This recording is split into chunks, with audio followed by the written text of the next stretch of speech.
Guys, it's 10 a.m. Sanjit has a problem if he's taking a pint right now, but yeah. Hey, can we not talk about my Cheers. problems on air? Thank you. Cheers. Ryan Okay. says this while holding a beer. Love it. Love it. All right.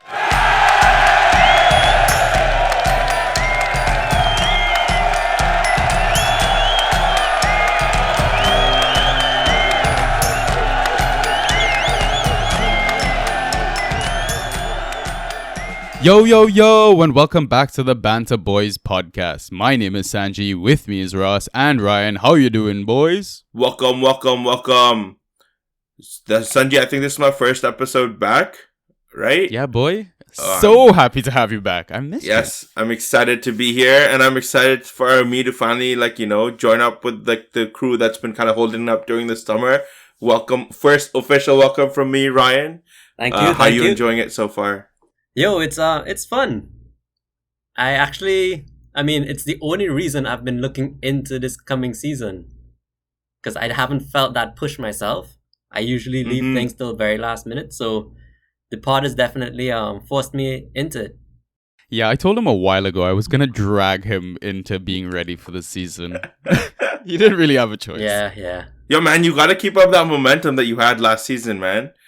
You just missed out on playoffs after 10 undefeated, 12 undefeated? I think it was something like a 11 undefeated run, yeah. Wow, that is amazing. You basically swept the league then. Yeah. Latter half, yeah. Yeah, wow, that's disgusting. Okay, all right, boys, before we get started, Ross, do you want to remind listeners how they can find us and share a beautiful podcast?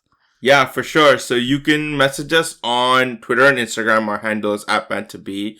On Discord, you can find us in the Draft PL channel, BantaBoys #6585. You can also message us on Reddit, u/Banta_boys. To listen to us, you can catch us on Spotify, Apple and Google Podcasts, SoundCloud, and many more, as well as YouTube, all under the name of Banta Boys. All right. So I know that we said we were going to do like positional pods, etc., but we don't really have time. The season's going to be starting very soon. And listeners, I'll be honest, my parents are back in the country, so I'm basically shafting all of you guys for my family. Sorry, not sorry. So I suggested to the boys, why don't we just split the teams in the league? Throw in a couple of pub quizzes, and we should be good to go. Because I feel like most managers have already started to draft, maybe already finished drafting. I know you guys are starting your slow draft possibly today. Yeah, hopefully. Yeah. Okay. Cool. All right. I think we can just get started then. Before we start yeah. talking about teams, I feel like there's one news that we need to talk about. Lionel Messi. What are we winning the thinking? Copa America. Yeah, we're in the Copa America. Congratulations. Yeah. Congratulations, Finally. Lionel Messi. Ross, I mean, you must know, while I was being an Argentina fan in Canada, all those missed finals, all those lost finals, all that pain, it's finally over. I mean, even Ryan was with me for the World Cup final versus Germany. We went to an Argentina bar in Toronto, and I got mocked all the way back. Oh, man. By some random hobo that we didn't even know. I think That's brutal. I think I was supporting Germany for that game, and it was like I was looking around and like, do I jump up and celebrate the goal? I was like, this is dicey. Yeah, I mean, all right. Let's actually talk about Messi though. Messi most likely going to PSG. Yeah. Yeah, apparently he's taking the number 19. Oh, really? I don't know. Mason Mount was his idol. I guess so. It's but hitting that top pin, right? Hitting that top pin. I was just thinking, okay, is this like another ploy? Because I think, Sanji, you know that Messi's retired from the Argentinian teams how many times now? Like 20 times, right? Like every time he loses a final, so basically all the time, right? Yeah. So, is this like this, I'm leaving, goodbye, to kind of like pressure, La Liga and like pressure Barca to kind of finding a way that they can re-sign him? Because he loves Barcelona. I'm really surprised to actually see him go, especially nearing the start of the transfer window where he said, no, I'm definitely coming back. So I get there's financial constraints, but is Barca's the only team that's stupid enough to kind of go through all of this just to kind of pressure what La Liga's biggest player is at the moment, and probably historically what their biggest player's ever been. Like, think about how much revenue Messi alone brings, not just to Barcelona, but to that entire league. Yeah. Yeah, for sure. Sanchez, you mentioned Mason, but the better number 19 for United is Dwight York, yo. That's who Messi's looking Oh, up to. true. For real. Isn't he Trini? Well, Yeah.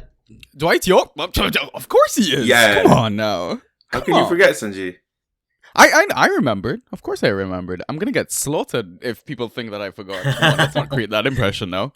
Well, I mean, I feel like PSG's now finally gonna win that coveted Champions League trophy that they've been trying for years and years and years. So they have to, right? They're too stacked now. Mbappe, Messi, and Neymar. How do you not win? With Ramos and Gigi? Like, And Genie. Genie, sorry. Yeah. I don't know. Easier said than done, right? Okay, they just brought in like perennial champions in Genie, in Ramos, in probably Messi. But again, I feel like it's easier said than done. I wouldn't expect them to kind of flame out in like the quarterfinals against like, I don't know, like United or something. Against Barcelona. Imagine the scenes. So I said Gigi, but I did actually mean Genie, but Gigi's also there. Donnarumma's there too. So like, Oh yeah. Oh yeah, true. like that squad is so stacked. Yeah. That's basically you buying the FIFA game and building Yeah, the squad. pretty much. exactly. And then editing the squad. Exactly. Yeah. And making like 12-foot tall players and having them just tap goals in. People are starting to hack the game now, man. Yeah. Oh, All man. right.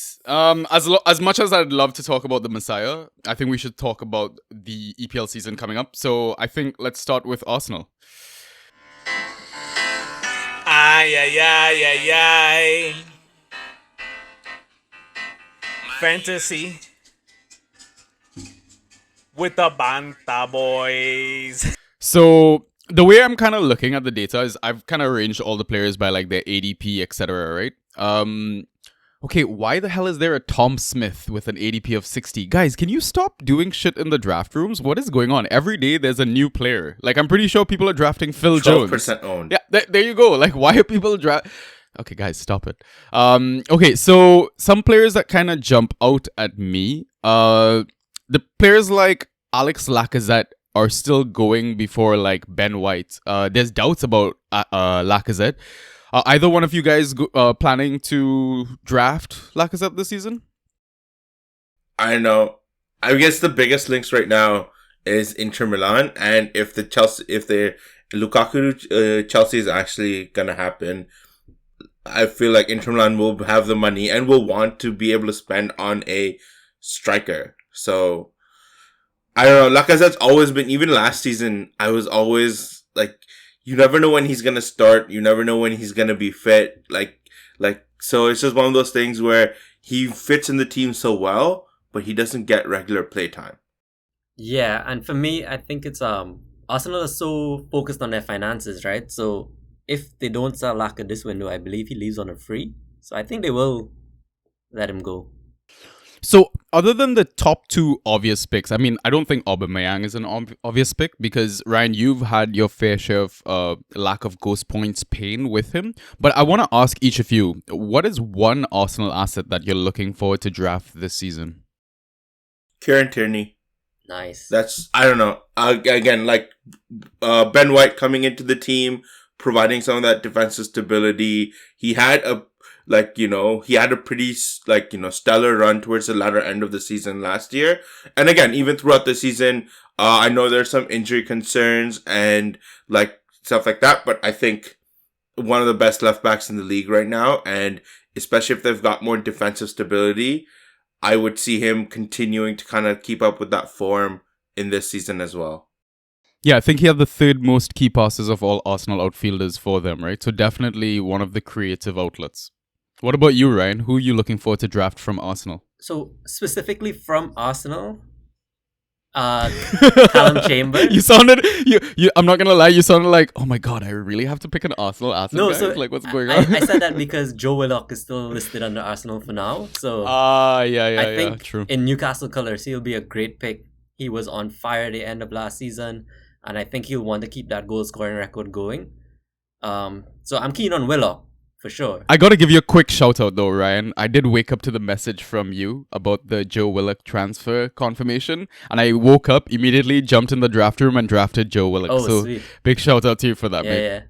Yeah. But from Arsenal, Callum Chambers, I think he starts the season, right? You said Bellerin is on his way out, probably doesn't keep that spot, even if he stays. I mean, Bellerin is shit. Yeah, That's the main pretty reason. much. But yeah. So Callum had a really impressive period when he was fit and playing. And he bombs forward, gets a random assist here and there. So Yeah, I think Callum could be the sleeper from the Arsenal team, right? With an ADP of 161 right now. Probably the last Arsenal asset that you're going to want to try and sign from your initial drafting. yeah, probably. Yeah, probably. All right. And I also do want to give a shout out to Nicolas Pepe as well. I feel like he could also kind of go under the radar. You know, he's on a lot of corners. He takes penalties every now and then. He had a very strong end to last season as well. I think Pepe. Honestly, I feel like you should be drafting Pepe before Aubameyang. Like, I know Aubameyang is club captain and everything, and he had malaria last season. Like, everyone had a terrible year last season. But just from a ghost points perspective, I trust Pepe more than Auba. Same here. All right, I think we can move on then. Moving on to Aston Villa. Okay, so new boy Danny Ings. Dean Smith asked for some new signings, not sign Ings. Nice. Oh yeah, Jack Grealish. Right, he left. True. He's at Man City now. Yep. For like a bajillion buttload of money. Didn't Pep? What's with Pep like contradicting himself Yeah. all the time? Constantly. He was like, we don't have the money to sign 100 million player. Only to sign 100 million player. And what if they sign Kane too? That would be like 260. Yeah. To be fair, in defense of Man City, they did sell a bunch of player and did have a lot of money coming through like sell-on clauses. So they do kind of have that much money coming in. So I guess they could afford Jack Grealish to that, making him the most expensive Premier League signing of all time, right? Yeah, true. So okay, I think I'm just gonna make this like a format for this episode and maybe the next episode as well. So both of you guys go in turns. Who's the one Aston Villa player that you're looking forward to signing this season? Bertrand Traore. He's just coming back from injury, but I personally think, and I've said it a lot last season as well, is that his defensive work rate alone puts him in that team. And now he's going to have a bit more share in set pieces and creative outlet along with kind of Buendia and Ollie Watkins. And Ashley Young. And Ashley Young. But I don't know. I see him as a really good creative force for Aston Villa, especially behind two I don't know who they play up top, Danny Ings or Ollie Watkins, but like regardless, both are amazing finishers. Like Danny Ings is a 20 goal a season if you get in the right creativity, right? So using that, or if his hamstrings hold up. Right? So I don't know. Let's see. I really want Bertrand Traore back in my team. So, looking at the current ADP, Watkins is going first, followed by Buendia, Danny Ings, and then Emiliano Martinez. So, I've got two questions about this. First off, would you be drafting Ollie Watkins ahead of Danny Ings? Because there is a feeling that Ollie Watkins might be playing out wide, either on the left wing or the right wing, which he used to do for Brentford when Maupay was a striker there still. So I've got some quick stats about that. When Ollie Watkins played as the left winger, for 21 games, he scored 4 goals and... Oh, these penalties. Oh, I guess these are not assists. Okay, so I've been reading this chart wrong. It's a good thing we recorded today. So, okay, from the left wing, 21 games, he got 9 goals. From the right wing, he played 20 games and got 11 goals. As a centre forward, I guess that's when he first started and they realized Maupay was trash and sold him. 3 games, 1 goal, and he played 1 role in attacking midfield, but I don't think Dean Smith is going to deploy him there. So, would you take Danny Ings before Watkins in this case? I would, but like you guys mentioned, the risk is always Danny Ings' injury streak, right? He never makes it through a full season, so you just have to have a backup plan, I guess. But I think Ollie's ghost points may go up, right? If he's adding a creative element from the wing, he probably gets a bit more creative key passes, that kind of thing. So yeah, I don't think there should be too big of a gap between them. They're still both solid picks. Okay, and Ross, my question to you is Martinez has a current ADP of 72. Now, that seems like people are picking him in like the 6th, 7th, or 8th round, depending on how many people are in your league. Yeah. Now, if you're going for him, you risk missing out on the likes of Thiago from Liverpool, Leandro Trossard from Brighton, Pepe from Arsenal, Ismail Assar from Watford, Tierney even from Arsenal, right? And the list goes on, Dele Alli, Aspi, Gab Jesus, Ziyech, etc. Make a case for drafting Emilio Martinez before these mates. I think the biggest case is if you're looking at averaging a player that averages more than 10 points a game, right? Emiliano Martinez is that player. And the fact that, barring any crazy injury, Emiliano Martinez starts 38 games out of 38 games, right? That's the biggest thing. Whereas all the players you listed are like, will they start? Are they going up against competition for someone? I mean, Martinez has no competition but himself. Let's be honest. Like he was one of the best goalies last season in terms of fantasy. He'll probably want to continue that form. He just won the Copa with Argentina, right? So I mean, he won the Copa for Argentina. I want there to you say. go. There you go. Who's Messi, right? So I don't know. I at 7th, 8th round is still like early, but if there's any goalkeeper that goes this early, it's Emi Martinez. Yeah, that's fair. Yeah.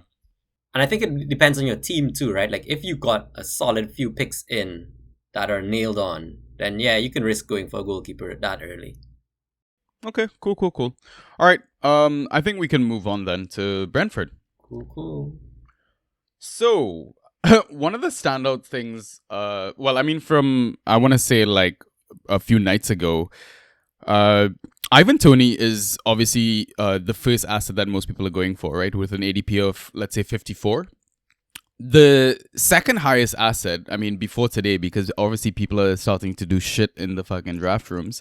But Brian Mbeumo is, I want to say, the next player that people are going for with an ADP of 133. That's quite a gap between assets. Who is this Luka Racic player?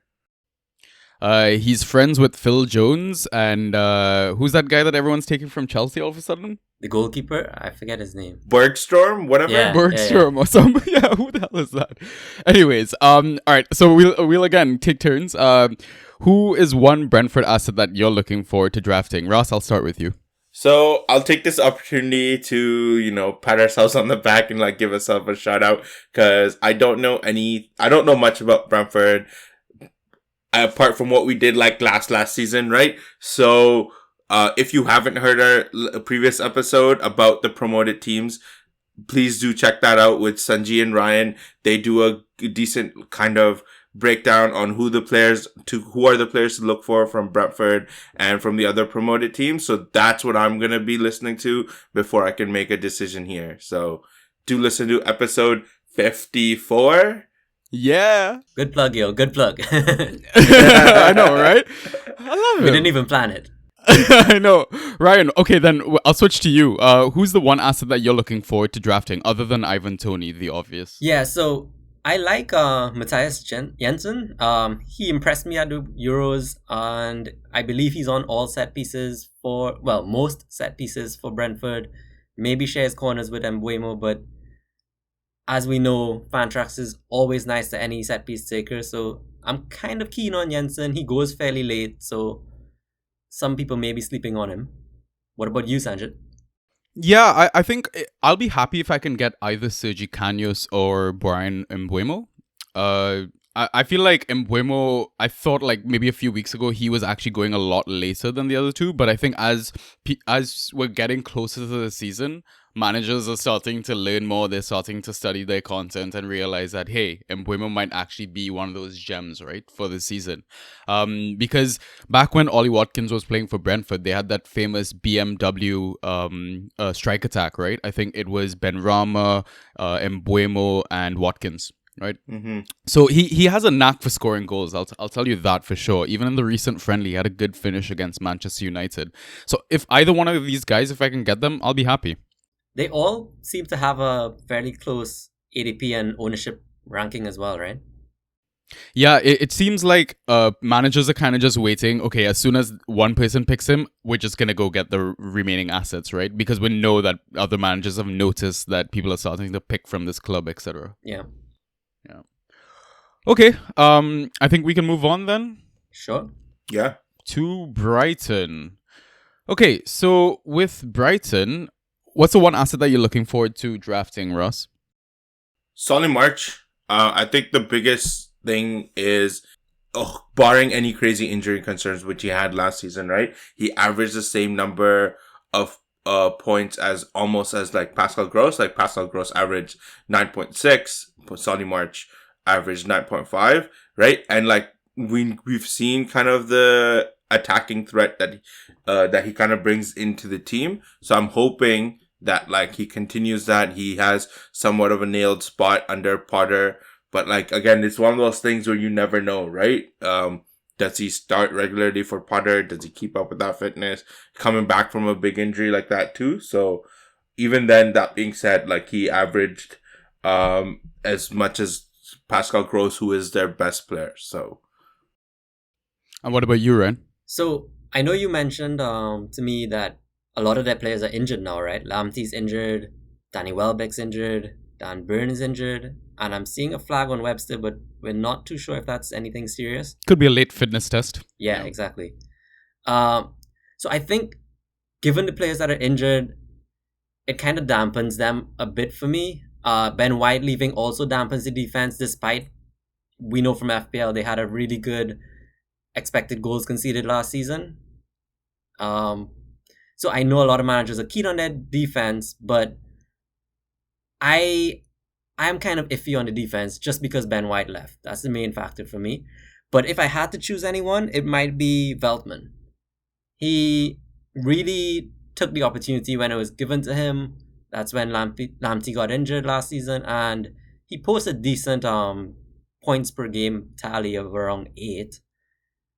I think if they play him in a good role, I know he kind of dropped back into centre back a few games last season, so that kind of dampened his value a bit. But if they play him as a fullback or wing back, he goes up in value, and I think that's really the only defender I'm looking at. So, given all these injuries in the back line, etc., I this player doesn't really have an ADP, but do you think there's a chance that Shane Duffy might play the first few games of the season for them? Possibly. So I've had him in my FPL team. He's only a 4 million defender. I wouldn't risk it on Fantrax, and I think he will remain undrafted. So he's definitely one you can pick up if you see lineups leak. There's no need to draft someone like Shane Duffy. Yeah. Okay, cool. I think we can move on then. Guys, one thing about... Oh, sorry. Did you notice the trend on these very injury-prone players? So we have What's Welbeck here. We had Ings for Aston Villa now. Wow. Ryan, you have no sympathies for these Dannies getting injured. Or Dans too, right? Yeah, Dan's all across the board. Jesus. But no, Sanji, we love Dannies, right? Yeah, we love Danny's. What are you talking about, man? Yeah. But I mean, okay, I just before we move on, to kind of talk about that XGC, etc. I mean, yeah, okay, fine. Brighton might keep some clean sheets, but to me, I don't know if I want Robert Sanchez now because he's not going to make a lot of saves, right? So if you're going to get a points haul out of him, you're purely banking on that clean sheet. And from our experience of playing Fantrax, the more saves that your keeper makes, the better. Definitely. I think the addition of the high claims and what's the other metric? It's like smothers. Yeah, something like that. Yeah. But he doesn't strike me as like a tall keeper that comes out and claims the ball as well, given all the monstrous defenders that Brighton have. Yeah, I guess that's right. Yeah, they have a very tall defense. It's true. Yeah. Okay. All right. Yeah, I just wanted to point that out as well. Just be careful when you're drafting goalies, right? Because I feel like there's a lot of goalkeepers that players don't know about yet, like Bachmann. I feel like he's one of those assets that could be like the next Emmy for this season, right? So a little plug for the next episode as well when talking about Watford assets. All right, let's move on to Burnley. Burnley. What's the assets that you're looking forward to drafting, Ryan? Oh man, this is so hard. So apart from the obvious Dwight McNeil, to me Burnley really only have Tarkowski and me, and well, I guess Nick Pope once he's fit as assets. I'm not that keen on anybody else. So I guess my shot would be for Tarkowski, given the addition of the block shots metric. Ross, over to you. Yeah, same sort of idea, right? Like I always tend to miss out on Ben Mee and Tarkowski, and they are big ghost points machines, score the odd goal here and there, and like Burnley are a pretty defensive unit, right? So there's always that potential clean sheets. So, or even low scoring games in general. So not that many negative points from goals conceded. So like I always tend to miss out on them. And my goal this time is be like, I need one of these guys because these guys start every 38 games, 90 minutes, almost always barring from any injury concerns. And like, just general, like, give everything on the pitch every time they give in. And that just results in a lot of goals points. So I've got an interesting proposition for you. It happened actually in my recent slow draft. The last pick did the stacking strategy where he'd get like two players of a similar position or like two nail players, etc. So given you guys mentioned both centre backs, Raas, I'll ask you actually. Do you think if you were last pick, you would pick me and Tarkowski back to back? No, because like, apart if it's from like, unless it's Liverpool, I like to divest, right? Like I will pick a Liverpool 11, but no other player will I kind of like, go too heavily into one team, especially considering that every time Burnley concede a goal, it'd be a -4 points. So if it was another Burnley player, like another outfielder that's not a defender, then maybe, but in that sense, like I necessarily wouldn't, just because in that moment, I'd rather pick, I think Tarkowski is the better points getter than Ben Mee anyways. So I'd rather kind of go for something like that, but only because I don't like, having a same defender goalie or having two defenders from the same team, unless it's Liverpool. Let's be honest. Yeah, that's fair. I do want to give a shout out to a couple of possible sleepers under the radar. I don't know. We'll see how the season goes, but Goat Munson has been playing preseason. There's a chance that he could be a midfield option. The likes of Eric Peters has played OOP as well as a midfielder. And Jay Rodriguez, the last one, and with the worst ADP of the lot. Well, second to worst, 198. Would you guys be drafting any of these guys early, or do you think it's a wait and see? I think it's a wait and see, especially for Goat Munson. I agree. It's those like, I think he's a very classy of a player. He's obviously very, very talented. It's on set pieces regularly too. But that injury thing, like even last season and the season before, the injuries were such a big thing that he never got a good string of games before, like, he pulled up with something. So that's, it's a wait and see for me. Yeah, I don't think too many managers will be, going for the likes of Goodmanson, Jay Rodriguez. So I agree. Wait and see. All right, let's move on to Chelsea. Ross, I'm going to do it, right? Oh, all right. I mean, champions of Europe, we know who we are. We know who we are. We know who we are. Champions of Europe, we know who we are. Ryan, we gotta listen to this all season, right? Yeah, I know. And the fact that Lukaku's coming, most likely, it's going to make it worse, yo. Yeah. Oh, I can't wait to cheer his shit brick first touch.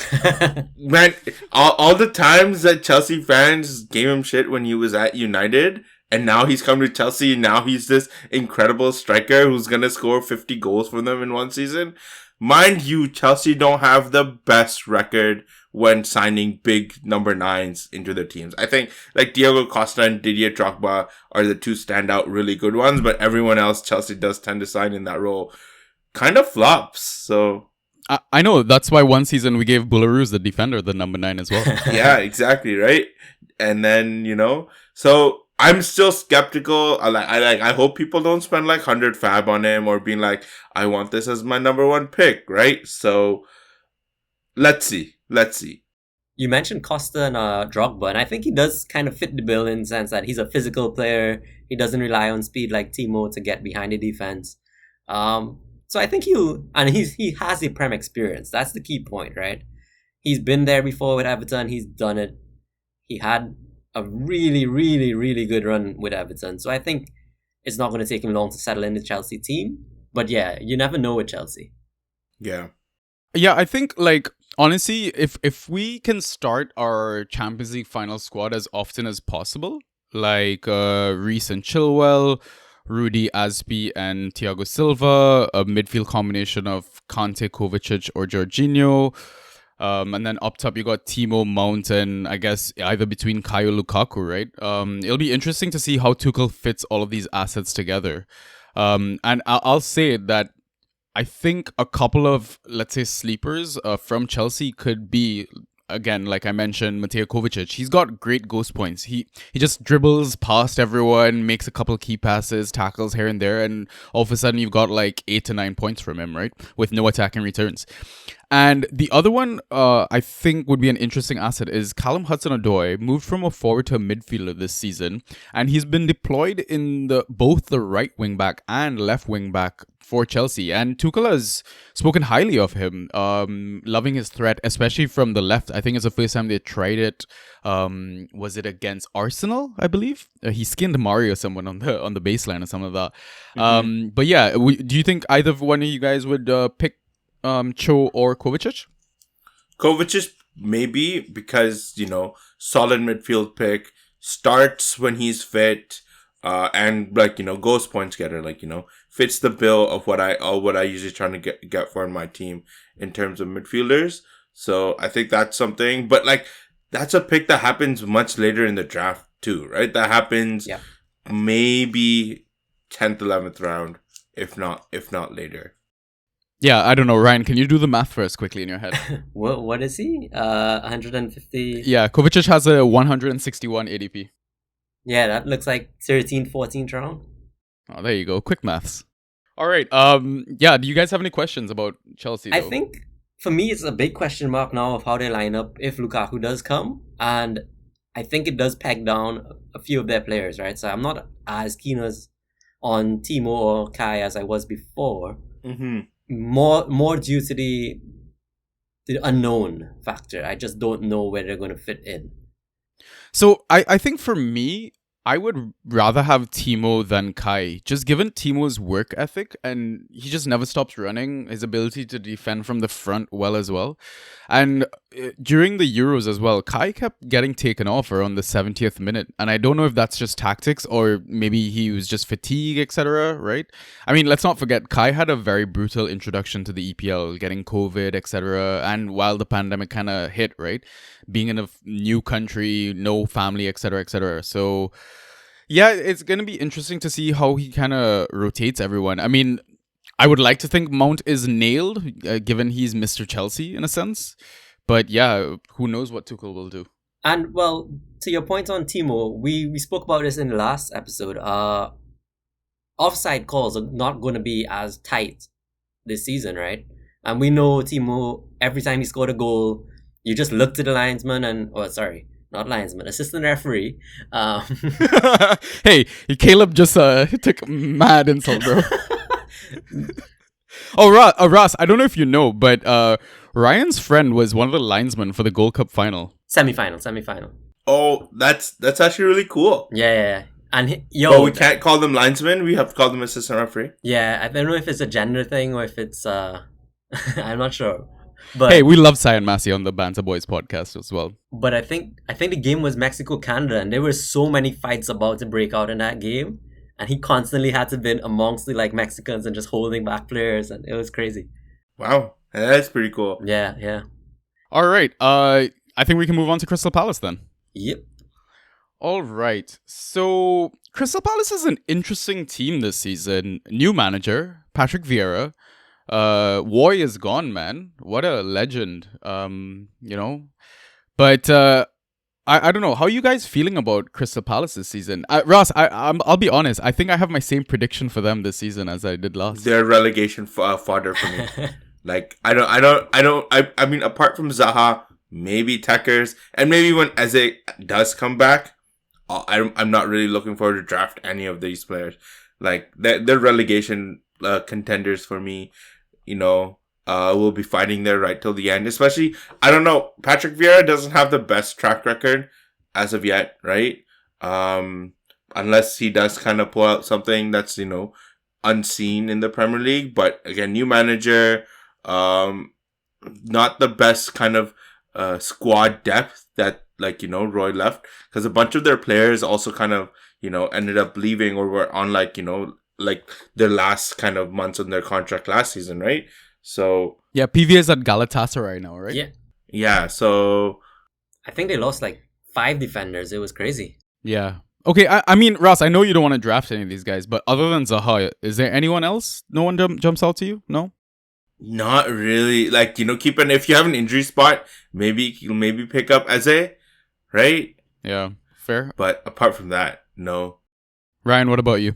So I'm gonna put faith in Vieira. I think he talks a big game. He says he wants Palace to be more attacking this season. I trust him. I think they will be. I am iffy about the defense, although they have been doing some good business. They've brought in some good players. Yeah, the likes of Anderson from Fulham and Mark Guehi, Chelsea product. Mhm. Yeah, exactly. So I think that might solidify the defense a bit. I do think they're still lacking in depth. So I guess worry about when FA Cup games and League Cup games start. But I don't know. There's been a lot of talk about this Olise guy, and I see he has a high-ish ADP, 109. So I don't know what to expect there. But if I'm really strapped and like I'm not seeing any good midfielders late on in my draft, I may take a punt, yo. Just banking on the fact that Vieira is going to set them up offensively. So if you want to take a punt, I'm going to suggest 2 assets right now. Conor Gallagher, right? He's on loan for a year. Fairly decent ghost point getter when he was at West Brom as well. And Jordan Ayew with an ADP of 189. Now, I've heard that in the preseason that Ayew's playing more of like a creative role for the front 3 or whatever. Either of you guys interested in these assets? Do you think that changes when Eze does eventually kind of come back into the team? Man, I honestly don't think Eze is going to come back this season. Really? No, not at all. Yeah. I think the injury is that bad, no? Because it was towards the end of last season. Yeah, it was. And it was Achilles or something like that. Yeah, I I think. think he probably isn't expected back. And they're saying next year, Feb. Yeah. I mean, I know with injuries, they're never accurate. It tends to always be earlier that this player comes back. But yeah, I'm not looking at Eze at all right now. Yeah, I guess rehab too. Yeah. Right? Yeah. So I think your question is kind of similar to what we said about J. Rodriguez, Goodmanson. I don't think these players are going to be drafted like Jordan Ayew. So I think they're kind of more wait and see for me. Okay. And what is crazy, who is... Connor Wickham has an ADP of 400. What league is that big? Like, you're reaching 400 pick? That's crazy, yo. Guys, if you're in a 20-person league and you're listening to the podcast, please reach out to us so we can give you a shout out.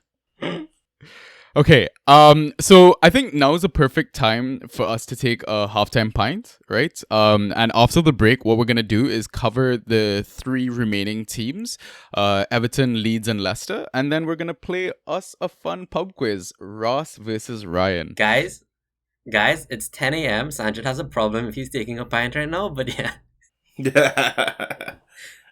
Hey, can we not talk about my Cheers. problems on air? Thank you. Ryan says this while holding a beer. Love it. Love it. All right. See you after the break, guys.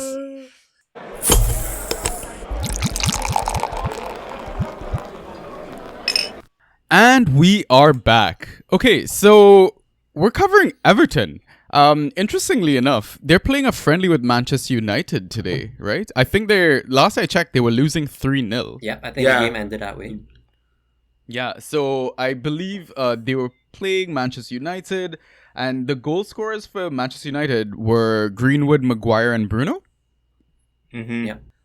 Okay, but I mean, we're here to talk about Everton, right? And one of the key things that I noticed from the lineup was DCL was missing, and he also has a red flag next to his name now. So guys, if you're drafting DCL, be careful, okay? Just FYI. But yeah, let me jump into Everton assets real quick. Ryan, who's the one Everton asset that you're looking forward to drafting? And I'm gonna ask that you keep away from the top 3 ADP players: DCL, Luka Dean, and Richarlison. Ah, man, I was gonna shout Rich. Okay. Well, actually, just to talk up Rich, they just won Olympic gold. He played 114 minutes in that game, so I don't think he's coming back early into Prem anytime soon. I mean, he'll miss the first few game weeks. So yeah, I'll avoid. I like Ben Godfrey as a defender. I think Keane obviously posts the better stats. He has the higher ADP and higher points per game. But Ben Godfrey last season was either a flex player or a midfielder, depending on what league you were in. And he's now a defender this season, so I think that pegs him up a notch. I kind of like the Everton defense under Rafa. I mean, I know it's a lot of still unknowns. We don't know how they're going to line up, but I'm happy to take a defender that I think is going to be nailed. Unlike the likes of their fullbacks, so I don't know if Coleman is going to play all games, that kind of thing. Yeah. And Ross, what about you? Abdoulaye Doucouré. He's surprisingly super low in that pecking order, but I think he's a nailed-on starter if he's, like, you know, the only time he missed last season was when he was unfit, but he was starting all games. There was that concern that he plays a lot better away than he does at home, right? But other than that, I think under Rafa, I see Abdoulaye Doucouré as, like, you know, I'm trying to remember Jimmy Traore from Liverpool, right? That just, like, wins every tackle, like, you know, old player, like, you know, early Rafa days, but wins every tackle, puts everything on the line for his team, sort of stuff, right? Again, I'm super disappointed that Rafa actually went to Liverpool, but I feel like he really loves the city that much that he'll do anything to be back in the city. But Doucouré is my pick for me, especially, like, you know, under Rafa. I mean, Rafa kind of strikes me as that manager where he doesn't really give a shit what people say about him. He's there to do a job and he gets it done, right? It's the same thing at Chelsea when he was there. People threw hate at him left, right, and center. People are throwing hate at him right now too. Yep. Yeah, and he took it on, and he ended up having a very successful season with us. So yeah, I mean, I think Everton are quite blessed to have Rafa as their manager. And just a quick shout out to their match from today. I just want to read out their starting lineup. They ended up losing 4-0, by the way, guys. Thiago Dalot got the final goal for Manchester United. Yeah. So they lined up in a 4-2-3-1. Luka Dean, Godfrey, Keane, and Coleman at the back line. Obviously, Pickford in net. Doucouré and Allen were the sitting defensive midfielders. In front of them, Iwobi on the left, Townsend on the right, James Rodriguez or James in the number 10 position, and Demarai Gray as the number 9. Mm-hmm. So Demarai Gray is actually one of those sleepers, I think, who could have, you know, a good start to the season if DCL's out for a little bit, right? And another player I want to shout out, whose ADP I think is slowly starting to get smaller and smaller. That means people are drafting him earlier and earlier, is Andros Townsend. Yeah, Andros looks like he fits that Rafa bill. I think you've been telling me you've listened to a couple of the fan pods and stuff like that, and they're all talking about Andros, right? And yeah, I mean, if we think back to last season when Carlo was rolling out his squad, he really lacked service from that right-hand side. I know he tried to deploy Iwobi as a right wing-back, etc., Yeah. but it was never a permanent solution. So I feel like Andros could be that delivery that DCL needs. Yeah, could be. One word of caution on Demarai Gray. Moise Keane is still on the Everton roster, right? So I Yeah, think and he was doing well in preseason yeah, as so well. I think he's just. I just opened his page and it says he's unwell. So maybe he's just like a little ill. That's probably why he missed a few games. Yeah, and I don't think we'd expect Rich to be back anytime soon. No. What do you think? First few game weeks? Because Yeah. don't they need like a 3-week vacation? And I don't think he got that vacation between Copa and Olympics? Olympics, No, yeah, he right? didn't. It's like this mandatory period of leave that they need to take. Yeah. Yeah. Okay. All right. But yeah, I think now we can kind of move on. It's just funny to also see that Asmir Begovic has an ADP of 247. What are you people doing? All right, moving on to, I want to say my second favorite team, and it's kind of because I studied there for a bit, lived there for a bit. We're speaking about Leeds United. All right, Ross, I'm going to start with you. Who's the one asset that you're looking forward to drafting? And again, I'm not going to let you pick between Rafinha, Bamford, or Harrison. I'll have a question about Rafinha in a bit, though. Ilian Melier. This is the only time I'm going to mention a goalie, but I love Ilian Melier as a goalkeeper. Even if he concedes 6 goals, he's going to make 20 saves. Like, that's the type of... Yeah. And but like kind of speaking from a more like career progression or like a team progression point of view, I think Leeds will have a much better defense this season than they did last season. We saw hints of it last year towards the latter end, and I hope that it really kind of continues in, right? And I'm expecting that to be kind of a big thing. And just I think Ilian Melier is going to want to push himself as well to kind of keep, building his kind of profile as like, one of the top goalkeepers in the Premier League. Yeah, and Ryan, what about you? I mean, you mentioned they're your second favorite team. It's so hard to not like Leeds, right? The brand of football they play is so attractive and it leads to fantasy points. So there's so many options on here that I really like. I guess I'm going to shout a kind of risky-ish pick. Junior Firpo, yo. Love it. Yeah, I think he can nail down that position. I think that's where Alioski played last season. But even so, Alioski wasn't even nailed, right? And he offers a lot of attacking threat. So, yeah, that's my pick. I guess if you were more going for a safe defensive pick, Liam Cooper, who posts decent goal stats, gets up in the air, and gets some shots on target, yo. But I'm more keen on Firpo. So I do want to give a shout out to also Diego Llorente. I heard on our again just doing my homework, etc. I listened to Planet FPL's episode when they're doing, I guess, their correspondent week. They're having fans from every club kind of come on and talk about their team. And for the Leeds episode, they were quite high on Diego Llorente, even as an attacking asset from set pieces, etc. Apparently, he's dangerous from them. And if he can nail that starting spot, he actually put up some good points towards the end of last season as well. Okay. I guess we haven't heard much about him because he had COVID, I believe. Yeah, I think he did. Yeah. That's Ross. The one question I had for you regarding Rafinha, and I think it's because you weren't on our last pod, and I'm trying to remember the options that. All right, I think I found it. No, hold on. I'm trying to. Ryan, do you remember what I'm talking about? So it was Robbie, I think, asked if you have like 7th pick, and these are the players that are available to you. So Son, Rafinha, Mount, and there was one more. I can't remember who the one more was. Oh, it was Sancho.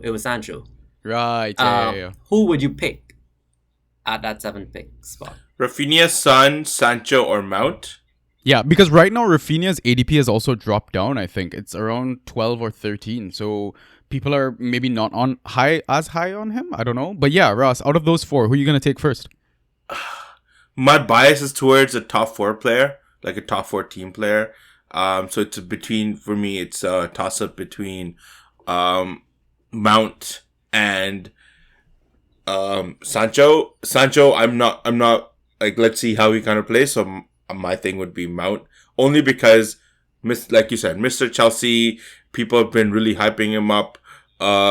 This like from last season, like, you know, he's nailed on starter, probably Chelsea's best player at the moment, right? I don't see why anyone would kind of give up the chance to draft Mason Mount if they had the opportunity. Okay, so that is with your rose-tinted glasses on, but if you didn't wear those glasses or whatever...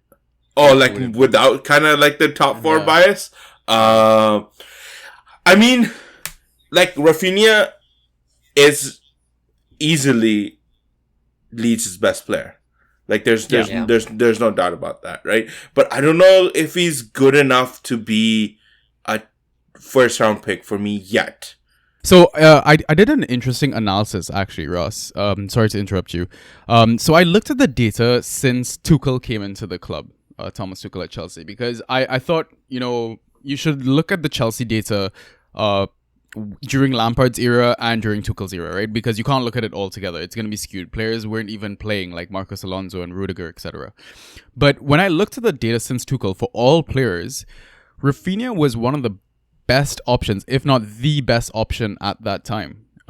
Because what I did was I took the total points rank and then I did like a ghost points total, and I made a ranking system out of that, and I took the average of the two ranks, so like a weighted sort of rank system. Mm-hmm. So basically I want them to have the best of both worlds, right? Attacking options and like ghost points options sort of thing. So yeah, he was number one overall. That's pretty solid. Like, I'm not gonna lie, but I think it's tough for me to get behind that. Like, I don't know, my bias for the top four is always gonna be super evident, only because I have more trust in kind of their ability. Like, I know that they'll do well, right? Whereas Leeds, I think they're gonna have a much better season this time. They might push for a Europa spot, but I think that's a big might for me. Rafinha is gonna be like, you know, the standout player from all of the Leeds roster, or squad, sorry, roster. That's why North American sports there. But you're in a damn soccer. Yeah, my damn, like, you know, soccer. Oh, by the way, congratulations to the women's team, Olympics gold. Yes, Raas? Canadian, yeah. Yeah. But yeah, no, that's, yeah, again, like, you know, I'll stick with, even if I had a chance to draft Rafinha in the first round, I might be going for someone who is, like, you know, from a top 4, top 6 team. Okay, sweet. And now on that mention of Europa League, I think it's the perfect segue into our last team this episode, Leicester City. All right, so Ryan, who's the one Leicester asset that you want to pick? So I like Harvey Barnes, yo. I think he's such a direct player. He always has his eye towards the goal. And the injury came at such a bad time for him because he was having a smashing season last year. I think there's a bit of question marks around how do we fit in Maddison if he stays, Barnes, Iheanacho, and Vardy. So yeah, there's still question marks on how they line up, but I think Barnes is going to play. And yeah, his directness, like he always looks towards goal. I think that's good enough for me. I'll take him pretty early on. I like him as a midfielder. Okay. Ross, what about you? Again, same sort of idea, but Timothy Castagne, hopefully he's back from injury and like he can like kind of, you know, find a lot of like, you know, game time in that sense. He had a really good season before he got injured, and I expect that to kind of continue through for like, you know, this season as well. Again, like, you know, Leicester team that will always be kind of pushing above their belt, and barring any crazy injuries to their players, I think they will do really well regardless. Like, they'll never have like, this is a team that'll finish top 4, but then they're gonna go for top 4, right? Or this is a team that'll push for the title, but they're gonna push for that title, especially under Brendan Rodgers. I don't think they're gonna kind of achieve those things, but they'll always be pushing above their belt considering the investment that they have in their team. So yeah, like, I think Timothy Castagne is one that kind of stands out for me. We should get a better idea. I think he's back in training. He should get a better idea if he kind of makes the bench with like, yeah, the face mask on and everything. So, today there's the Community Shield match between Manchester City. So we'll see if he can kind of make the team there. Yeah. So how do you guys feel about Patson Daka as an asset with an ADP of 123? Either one of you guys gonna draft him? For me, it's a wait and see kind of situation. I don't know what he can offer, but I also don't see where he's going to fit into the team. So I think that's a bit too early for me. Yeah, same sort of stuff. I think it kind of what Ryan mentioned is that like it really depends on if Matters is leaving, and I think Arsenal are like the team to kind of look out for when thinking about Madison. But that's kind of the only thing is that we'll see how they line up. Rogers is a very kind of straight shooter in the sense that like if he sees players that are not kind of living up to kind of their expectations, he will drop them without question, right? So he doesn't necessarily care about the player profile. So if this is kind of scenario, we might not actually see Madison play at all. So we might actually see like, the front two and then a Harvey Barnes behind them sort of stuff, right? Or Harvey Barnes as like a second striker as well. So, the last player I want to mention from the Leicester team, and it's because he signed a new contract extension for a few years, I think. And given all the injuries to the back line, etc., even one of the wing backs, Mark Albrighton, he put up some really, really good points towards the end of last season, and he was a beast of an asset. But I guess it's one of those cases where wait till the lineup comes out and then grab him as an FA, right? Because he's currently has an ADP of 167. Yeah. Yep. Agreed. Okay, so yeah, that's the teams that we're going to cover. So now I think we can jump into the pub quiz. Oh, man. You guys ready? I'm not, but let's do it. I think Yeah, I'm it's too early in the morning for me, so that's my excuse. So. I like how we're both making up excuses already. Yeah.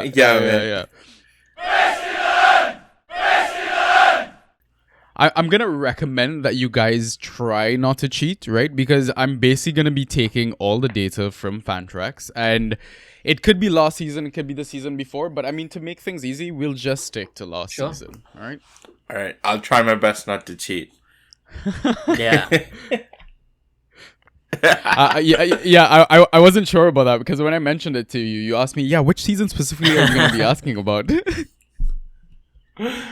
Okay, let's get started. So we're gonna do it ABBA style, right? So I'll give you guys to go first, and then rotate it, etc. Okay. So my first question, and we're just gonna do 5 questions. Which defender last season had the most dribbles with 62? Who's going first? Sorry, me or Ryan? Ross, I'll let you go first. Who had the most dribbles? Luke Shaw. Of all defenders. Okay, Luke Shaw is your answer. Ryan, what's your answer? Nelson Semedo? Nelson Semedo is correct. Yeah. Damn. Yeah, it's too early for me. Okay, so let me pull up another random one. Yeah, that was it took me a while to settle on Semedo. Yeah. Okay, so again, looking at last season, of all the midfielders, which player had the most interceptions? And Ryan, we'll start with you. Whew. Okay, so I guess it has to be someone who played a lot of minutes. I'm gonna shout Jorginho. Ross, what's your answer? Can I say the same answer? You could, yeah. But for the sake of it, like I'll pick his teammate, N'Golo Kante. Yeah, so Ryan, you weren't even close because I don't think Jorginho is even in the top 20. Sure, okay. N'Golo Kante is, I think, number 6. Ooh. But the midfielder in first place is one Josh Brownhill of Burnley. Really? Oh, wow. I'm still keen on Brownhill this season, yo. Yeah. Okay, and now we will look at Brownhill, really? Wow. Yeah, right. You're so surprised. Yeah. I don't remember it. All right. Okay, so the next question, it's looking at forwards. Which player? Okay, you know what? It's going to be too easy if I ask you who had the most aerials. I think all of us can guess that, right? Benteke. So yeah, Christian Benteke had the most aerials with 205. And then there was a tie for second place with 154. Dominic Calvert-Lewin, who is the other player? Ross, we'll start with you. Who is the other player? I'm thinking about like tall ass forwards, but I don't know. For some reason, my name keeps coming down to like Patrick Bamford. Ryan, what about you? This is hard. That's what she said. Let's see. I'm gonna go with Ollie Watkins. Oh, that was a good try, because Ollie Watkins was like third. Well, I guess fourth or whatever, Yeah. however the standings Okay. were, right? Ollie Watkins had 136. But the player that tied with DCL was Chris Wood. Oh yeah, That that makes makes sense. Jeez. That makes sense. Yeah. Jeez. 2 questions left. Yeah, 2 questions left. So I'm going to move to the goalkeepers now. And it's going to be a little hard because I'm going to refer to the new scoring system that is up, right? So I'm looking at high claims right now. So who do you think had the most high claims last season of all goalkeepers? Ryan, I think it's your turn. Yeah. I know who I want to say. But I'm just thinking about it a bit. Yeah, I don't know why, but Guaita comes to mind. I'm going with Guaita. Yo. Ross? Bird Leno.